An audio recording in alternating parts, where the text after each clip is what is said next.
जड़े भी कृषकर टोकन लाभस न हो जड़े भी कृषक तार धान बिकबारे असमर्थ न हो समस्त धान किणवा योजन आम अच्छु तेणु 31 मार्च सुधा जना पड़ प्रकृत में केते धान किणाला रबी योजना चली रबी ऋतुर सबु कृषक मान रजिस्ट्रेशन आरंभ हो रजिस्ट्रेशन आरंभ करने आम अनुमति दे सारे से जो माने धान रबी ऋतु बिकिबे से रजिस्ट्रेशन अबिका आरंभ करेंगे। टार्गेट आमर था 77 लाख मेट्रिक टन टार्गेट थिला अबिका 51,50,000 मेट्रिक टन किणा सरला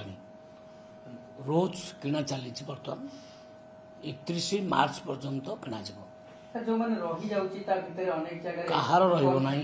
कहार रही जो भी खबर मिलूँ